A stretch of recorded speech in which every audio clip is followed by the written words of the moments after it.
in one brow of woe, together with remembrance of ourselves.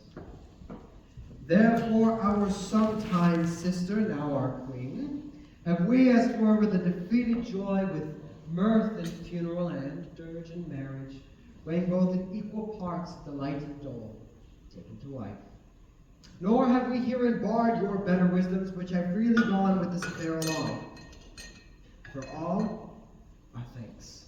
And thus much the business is. We have here writ to Norway, uncle of young Fortinbras, to suppress his further gate herein. And we dispatch you, bold man, for bearer of this greeting to Norway. Thank you, and let your haste commend your duty. And that in all things will we show our duty. We doubted nothing. Heartily farewell. And now, Laertes, what's the news with you? You told us of some suit. What wouldst thou beg, Laertes? The head is not more native to the heart than is the throne of Denmark to thy father. What wouldst thou have, Laertes? My dread lord, your leave and favor to return to France. For once, though willingly I came to Denmark to show my duty in your coronation, yet now I must confess that duty done, my thoughts and wishes bend again towards France. Have you your father's leave? What says you, Polonius? He hath, my lord. I do beseech you give him leave to go. Take thy fair hour, Laertes, time be thine. And now, my cousin Hamlet and my son. A little more than kin and less than kind. How is it that the clouds still hang on you? Not so, my lord. I'm too much in the sun. Good Hamlet, cast thy nighted color off and look like a friend on Denmark, and not forever seek for thy noble father in the dust. Thou knowest 'tis common all that lives must die, passing through nature to eternity. I know. It is common. But he, why seem so particular with thee? Seems, madam? Nay, it is. I know not seems. 'Tis not alone my inky cloak, good mother, no customary suits of solemn black, but I have that within which passes show, begins with the trappings and the suits of woe. 'Tis sweet and commendable in your nature, Hamlet, to give these mourning duties to your father, but thou must remember, your father lost a father, and that father lost his. But to persevere in obstinate condolement is a course of impious stubbornness. 'Tis unmanly grief. It shows a will most incorrect to heaven, a heart unfortified, a mind unlearned, an understanding simple and unschooled. It is a fault to heaven, a fault against the dead, a fault to nature. We pray you throw to the ground this unprevailing woe and think of us as of a father. For let the world take note, you are the most immediate to our throne, and with no less nobility of love than does father bear towards his son, do I bear towards you. For your intent in going back to school in Wittenberg is most retrograde in our desire, and we beseech you, bend you, to remain here in the comfort and the cheer of our eye, our chiefest courtier cousin, and our son. I pray, Hamlet, let not her mother lose her prayers. I pray thee, go not to Wittenberg. Shall in all my best obey you, madam. Ah! 'Tis a loving and fair reply! Be as we are in Denmark. Come, madam, come away.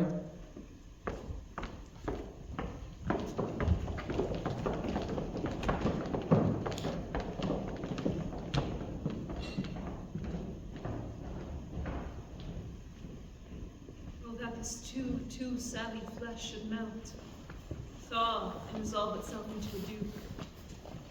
That the everlasting had not fixed his cannon against self-slaughter. God, how weary, stale, flat, and unprofitable seems to me all the uses of this world. 'Tis an unweeded garden that grows to seed.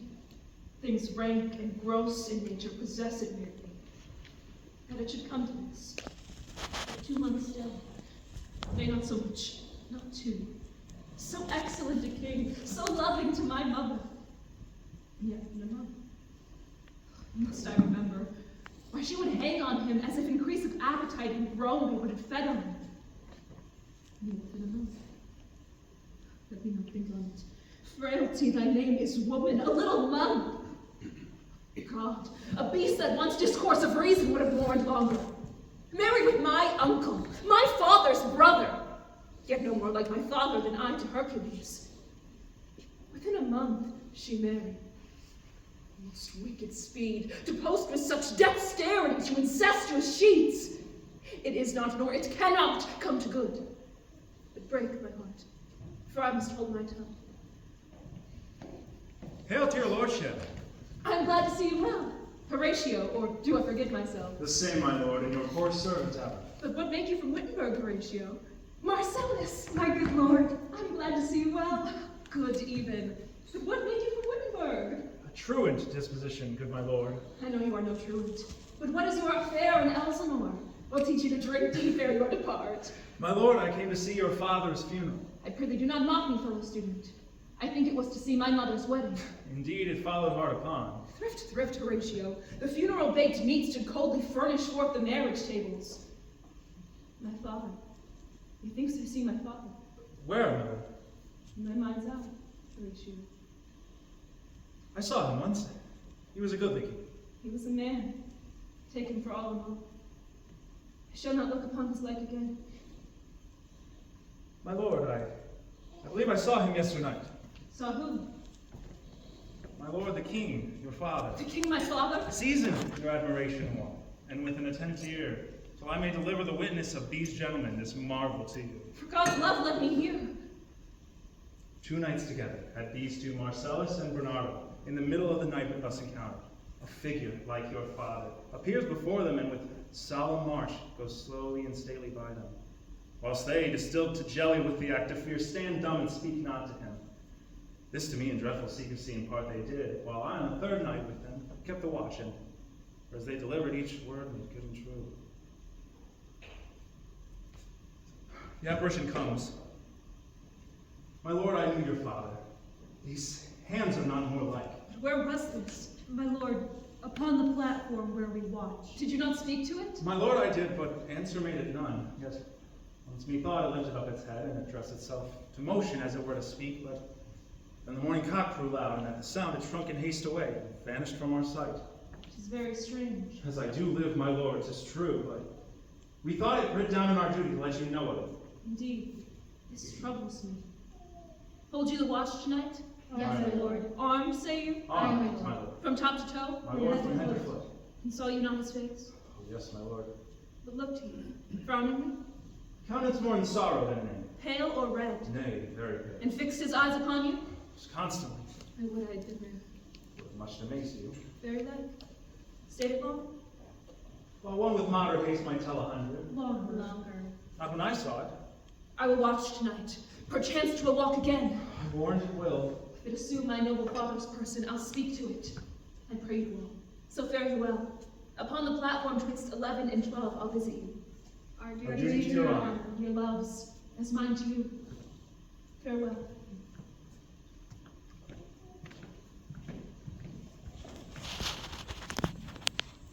My father's spirit, all is not well. Doubts some foul play. Would the night were come. The nipping and the fever. What hour is it? Think it lacks of 12. No, it is struck. Indeed, I heard it not. What does this mean, my lord? The king doth wakes tonight and takes his rounds. Is it a custom? Ay, merry is it. But in my mind, though I am native here into the manner born, is a custom more honored in the breach than the observance. My lord, where it comes again! Angels and ministers of grace defend us! Be thou a spirit of hell or goblin damned. Bring with the airs from heaven or blasts from hell. Be thy intents wicked or charitable. Thou comest in such a questionable shape that I will speak to thee. I'll call thee king, Hamlet, father, royal dame. Oh, answer me! Tell me why in the sepulchre wherein we saw thee quietly interred hath opened his ponderous and marble jaws to cast thee up again. Tell me, why is this? Wherefore? What should we do? My lord, it beckons you to go away with it, as if some impartment did it desire to you alone. Look with what courteous action it waves you to a more removed ground. But do not go with it. No, by no means. It will not speak, then I will follow it. Do not, my lord. Why? What should be the fear? It waves me forth again. I'll follow it. My lord, What if it tempt you toward the flood, or to the dreadful summit of the cliff, and there assume some more horrible form that might deprive your sovereignty of reason, and draw you into madness? Think of it! It waves me forth again. Go on, I'll follow. You shall not go, my lord. Unhand me! Be ruled, you shall not go! My pig cries out, still I am called. Unhand me! I say away! Go on, I'll follow thee.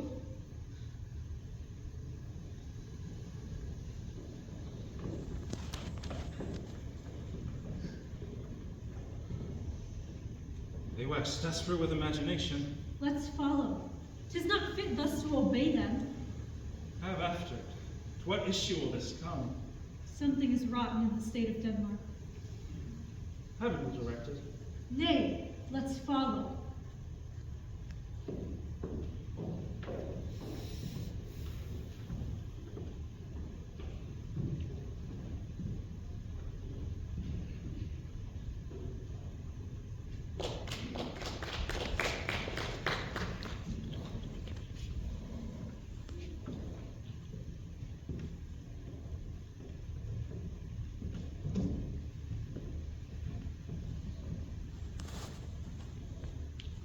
Whither wilt thou lead me?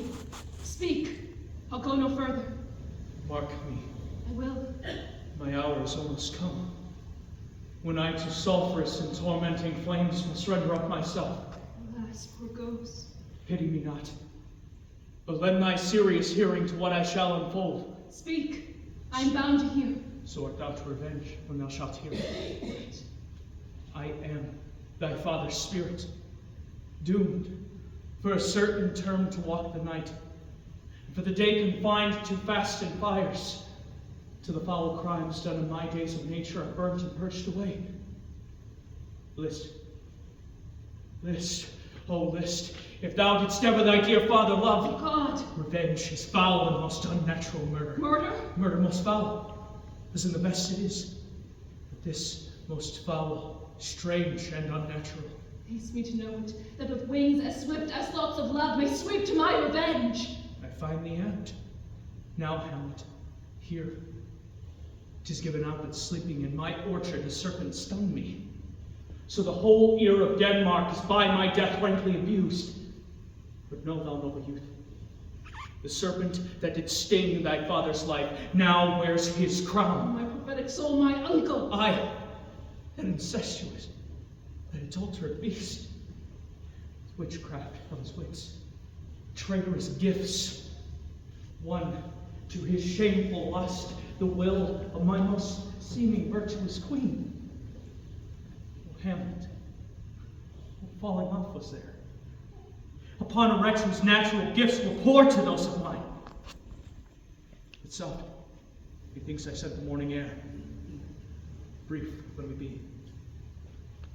Sleeping within my orchard, my custom always of the afternoon. Upon my secure hour thy uncle stole, with juice of cursed Urbona in a vial. And in the porches of my ears did pour the leprous distillment, whose effects hold such an enmity with blood of man, that swift as quicksilver courses through the natural gates and alleys of the body, and with sudden vigor it doth curb the thin and wholesome blood. So did it mine. Thus I was sleeping by my brother's hand, of life, crown, queen, once dispatched, cut off even in the blossoms of my sin.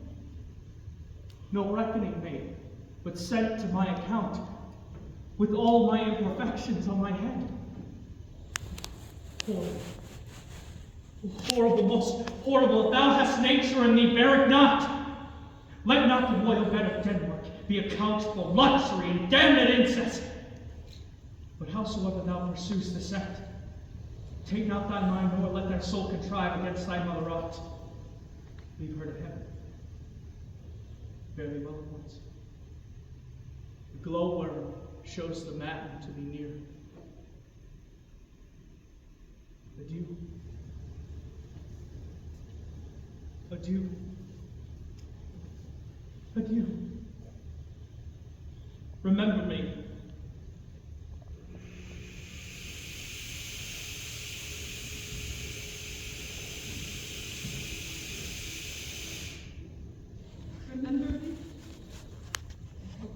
ghost, while memory holds a seat in this distracted flow.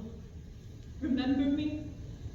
Yet from the table of my memories I'll wipe away all trivial fond records. And thy commandment all alone shall live within the book and volume of my brain, unmixed with baser matter. Yes, by heaven. Villain, villain, smiling, damned villain! So, uncle, there you are. Now to my word. It is adieu, adieu. Remember me. I have sworn it. My lord! My lord! Lord Hamlet! Heaven secure him. So be it. Hillo, ho, ho, my lord. Hillo, ho, ho, come, come. How haste, my noble lord? What news, my lord? Oh, wonderful. My lord, tell of it. No, you will reveal it. Not I, my lord. Nor I. How say you then? Would art a man once think on it? But shall be secret? I, my lord. There's never a villain dwelling in all of Denmark, but he is an errant knave. There needs no ghost, my lord, come from the grave, tell us this. Why, right. You are in the right. Which is why, without more circumstance at all, I hold it fit that we shake hands and part. And for my poor part, I will go pray. These are but wild and whirling words, my lord. I'm sorry they offend you. Pardon me. Yes, faith, pardon me. There's no offense, my lord. Yes, by St. Patrick, but there is, Horatio. And much offense, too. Touching this vision, you see, it is an honest ghost that let me tell you. For your desire to know what is between us, or master it as you may. And now, good friends, as you are friends, scholars, and soldiers, give me one poor request. My lord, what is it? We will. Never make it known what we have seen tonight. We will not. Nay, but swear it. In faith, my lord, not I. Nor I, my lord, in faith. Nor I. Nor I. Once more remove, good friends. Day and night, but this is wondrous strange. Well, therefore, as a stranger, give it welcome. There are more things in heaven and earth, Horatio, than are dreamt of in your philosophy. But come, here as before. Rest, rest, perturbed spirit. Come, and still your fingers on your lips, I pray. The time is out of joint. Cursed spite, that ever I was born to set it right. Nay, come, let's go together.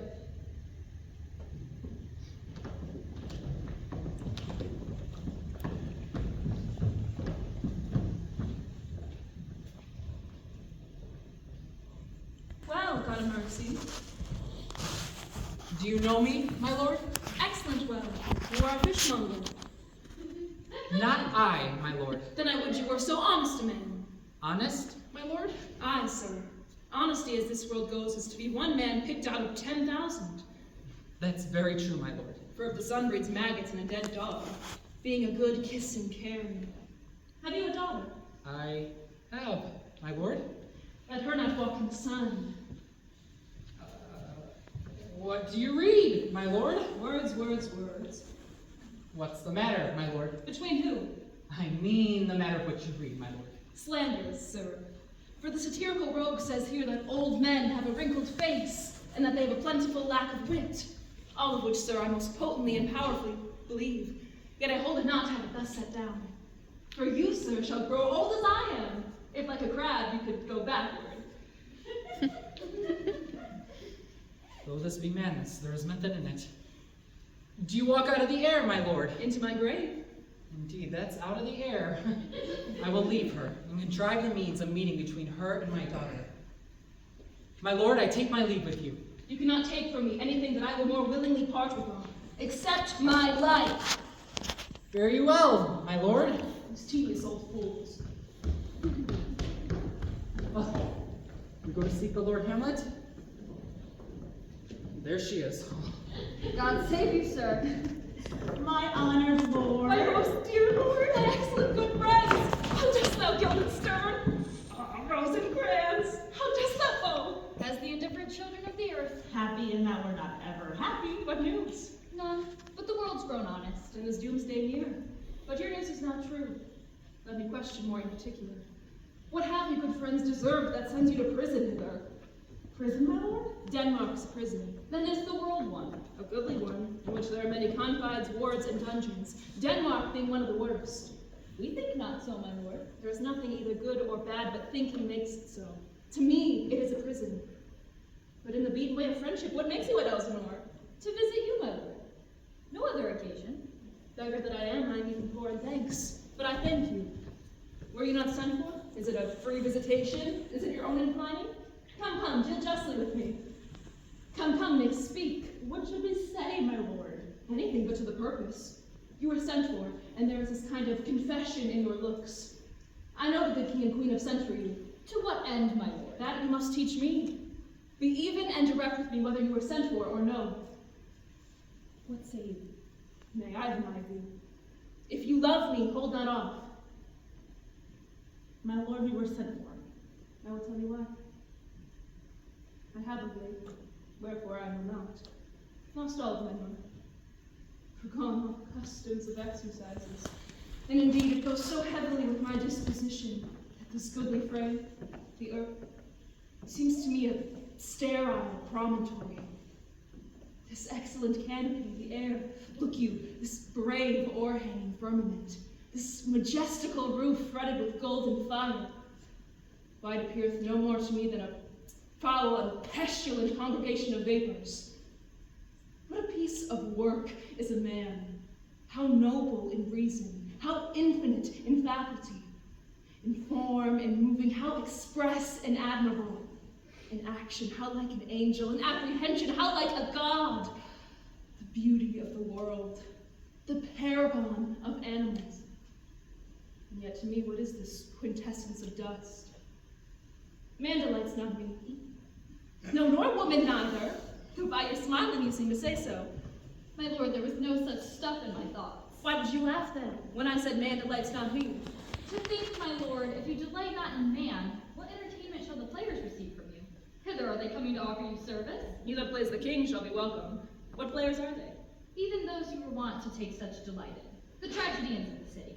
My uncle is king of Denmark, and those that would make mouths at him while my father lived give 20, 40, 50, 100 ducats apiece for his picture. Well, there are the players.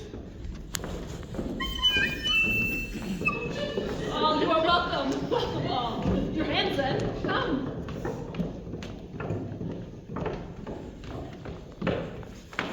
You are welcome, masters. But my uncle father and aunt mother are deceived. In what, my lord? Kind but mad, north-northwest. When the wind is southerly, I know a hawk from a handsaw.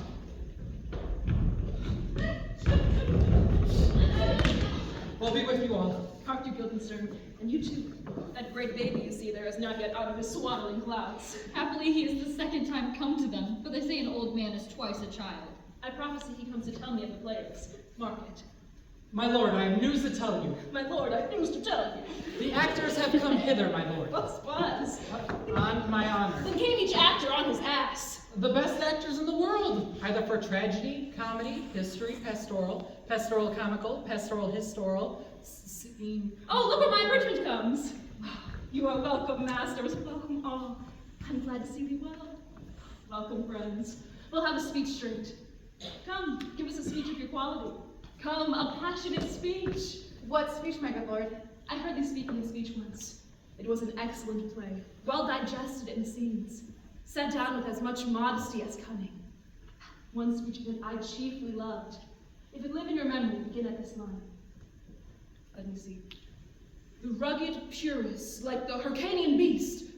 So proceed you. Oh, for God, my lord. Well spoken with good accent and good discretion. As a painted tyrant, Pyrrhus stood, and like a neutral to his will in matter, did nothing. Out, out, thou strumpet fortune! All you gods in general synod, take away her power. Break the spokes and bellies of her wheel, and fold the round nave down the hill of heaven, as low as to the fiends. This is too long. Say on, come to Hecuba. But who of woes had seen the mobled The queen? mobled queen. That's good, and nobled queen is good.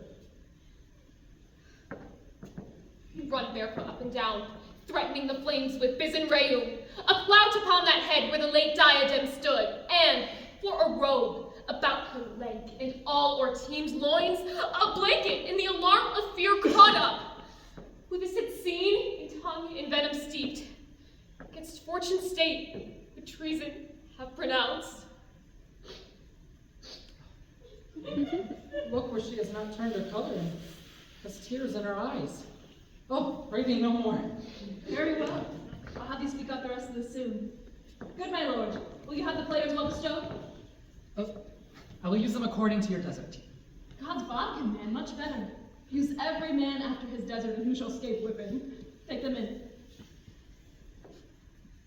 Come all! Follow him, friends. We'll have a play tomorrow. Dost thou hear me, good friend? Could you play the murder of Gonzaga? Aye, my lord. Very well. You could for need study a speech of some 12 lines or 16 lines, which I would set down in the searchment. Could you not? Aye, my lord. We'll have it tomorrow. Follow him, friends, and look you mock him not. You are welcome all. Welcome to Elsinore. Good, my lord. Goodbye to you.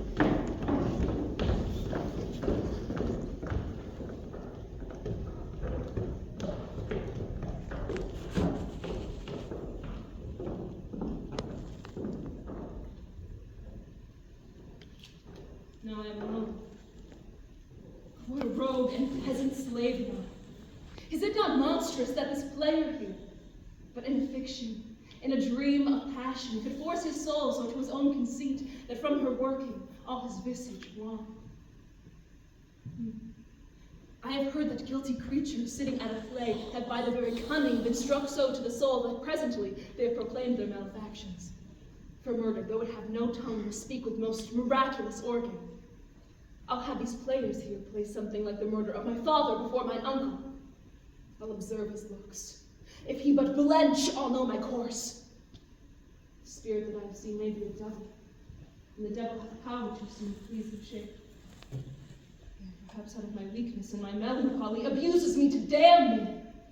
The play's the thing, wherein I'll catch the conscience of the king.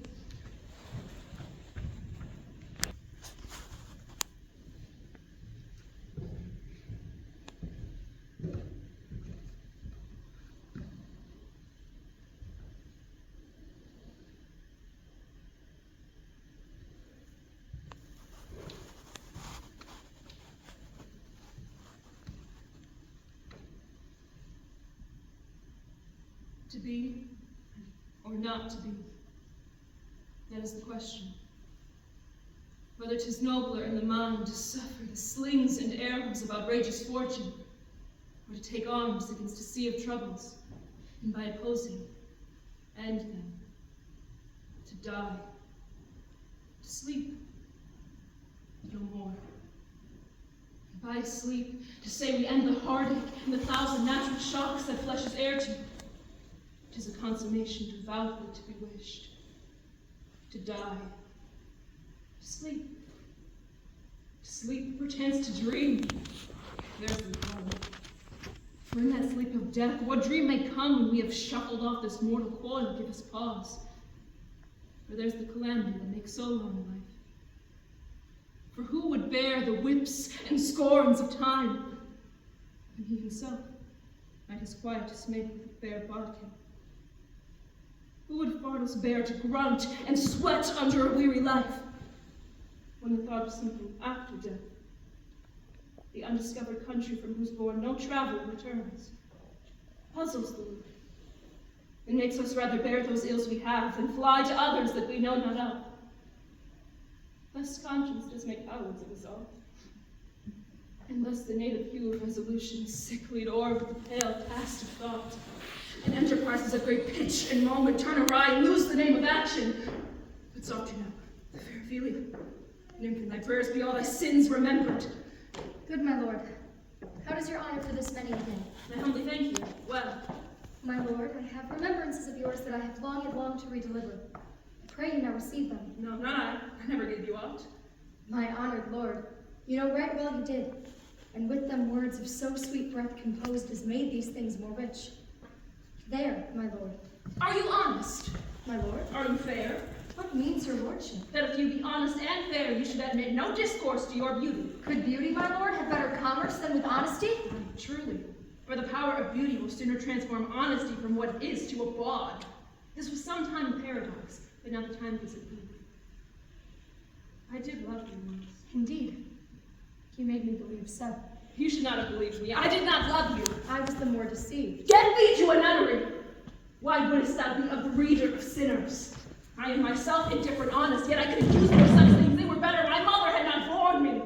Where is your father? At home, my lord. Then let the doors be shut upon him, that he may play the fool nowhere but in his own house. Farewell! Oh, how can you, sweet heavens! If thou dost need Mary, I'll give thee this plague for thy dowry. Be thou as chaste as ice, as pure as snow. Thou shalt not escape calling me. To a nunnery, go! If thou wilt need Mary, marry a fool. For wise men know what monsters you make of them. To a nunnery, go! And quickly too. Farewell! Heavenly powers restore him. I've heard of your paintings well enough. God hath given you one face, and you go and make yourselves another. I say we will have no more marriage. To a nunnery, go! Oh, what noble mind is here o'erthrown. And I, of ladies most deject and wretched. Oh, woe is me, to have seen what I have seen, see what I see.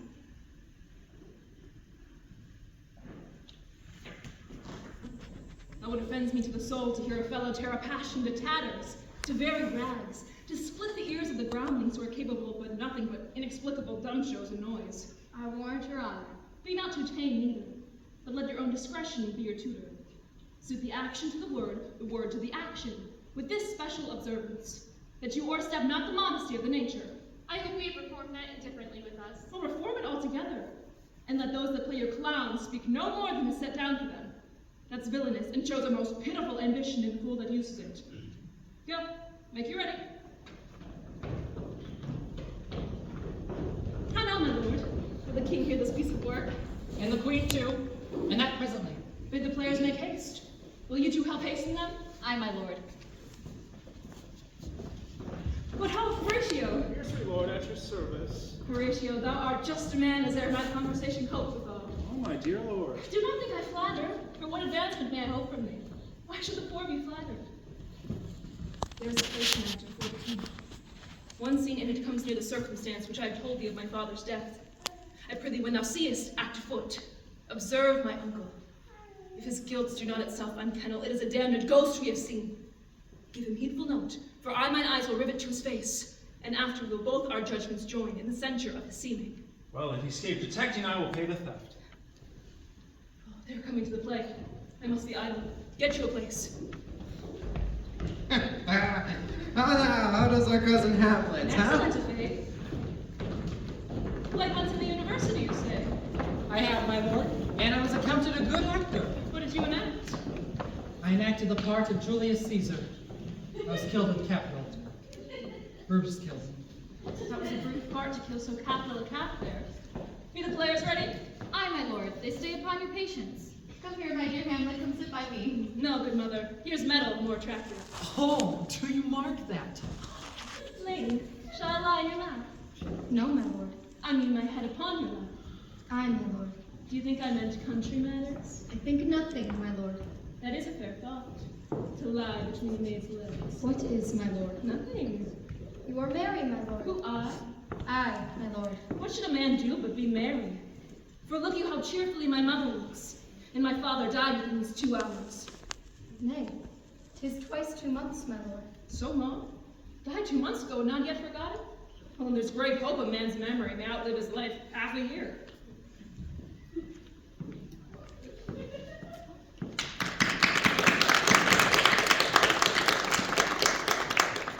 For us and for our tragedy, we are stooping to your clemency.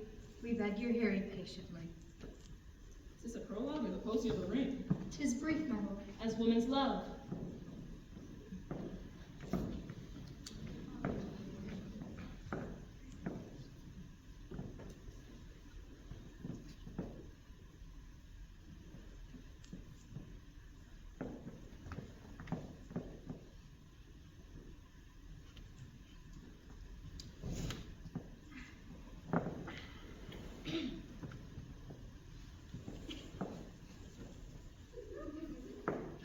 Full 30 times Phoebus' cart gone round, Neptune's salt washed and Tellus orbit ground.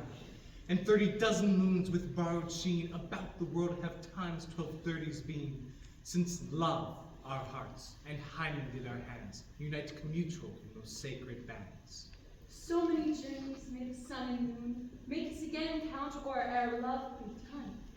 But woe is me, you are so sick of late, so far from cheer and from your former state that I distrust you. Yet, Though I distrust, discomfort you, my lord, it nothing must. Faith, I must leave thee, love, and shortly too. My operant's powers their function leave to do. For husband shalt thou. Oh, confound the rest! Such love must needs be treason in my breast. In a second husband let me be accursed. None wed the second, but who killed the first. That's one more. The instances that second marriage move are base respects of thrift, but none of love. A second time I kill my husband dead, when a second husband kisses me in bed.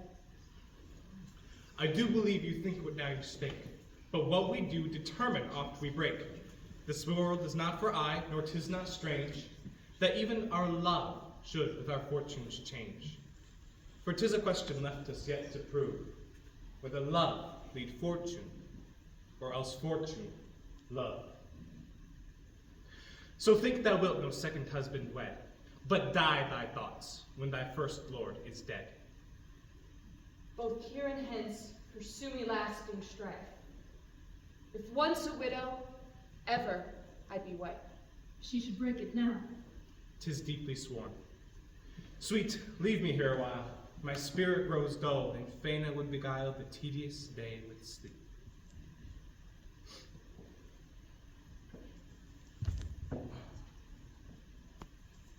Sleep rock thy brain, and never come mischance between us twain.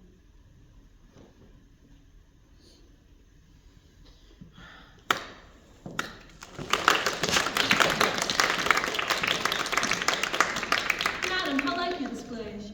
The lady doth protest too much, methinks. Aye, but she'll keep her word. Have you heard of the argument? Is there no offense in it? No, they do but jest. Poison and jest, no offense in the world. And what is the name of this play? The Mousetrap. Mary, how tropically. This play is the image of a murder done in Vienna. Gonzago is the Duke's name, his wife Baptista. You shall see anon 'tis a knavish piece of work, but what of that? Your Majesty and we that have free souls, it touches us not. Shh. This is one Lucianus, nephew to the king. You are as good as a chorus, my lord. I could interpret between you and your love. You are keen, my lord, you are keen. Thoughts black, hands apt, drugs fit, and time agreeing. Consider it season, else no creature seeing. Thou mixture rank, his midnight weeds collected, with Hecate's ban, thrice blasted, thrice infected. Thy natural magic on dire property, on wholesome light, usurps immediately. He poisons him in the garden of his estate. His name is Gonzago. You shall see anon how the murderer gets the love of Gonzago's wife. The king rises. What fright of the false How fire? fares my lord? Give her the play. Give it some light. Light! Light!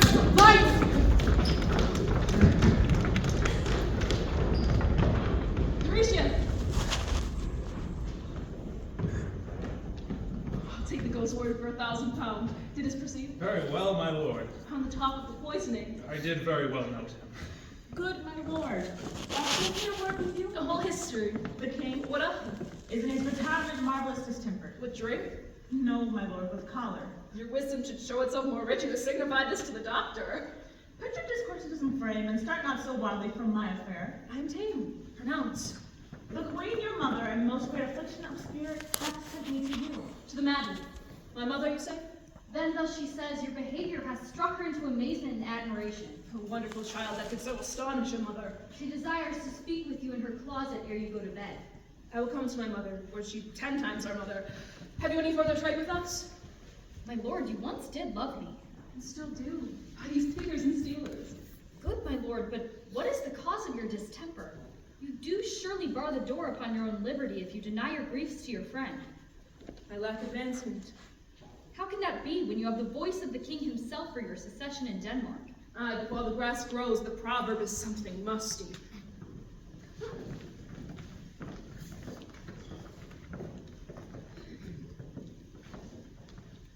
Oh, third quarter, let me see. Oh, my lord, if my duty be too bold, my love is too unmannerly. I do not well understand that. Will you play upon this pipe? No, my lord, I cannot. I pray you. Oh, believe me, I cannot. I do beseech you. I know no touch of it, my lord. It is as easy as lying. Govern these vintages with your fingers and thumb. Give it breath with your mouth, and it will discourse most eloquent music. Look here, these are the stops. Oh, but these cannot command to any utterance of harmony. I have not the skill. Why, look ye what a thing you'd make me. You would play upon me. You would seem to know my stops. You would strike me from my lowest note to my compass. And there is much music, excellent voice in this little instrument. Yet you cannot make it speak. It's blood. Call me what instrument you will, but you can frighten me, you cannot play upon me. Good, my lord. My lord, the queen will speak with you, and presently. I'll come to my mother, by and by. They fool me to the top of my bent. Leave me, friends. I will.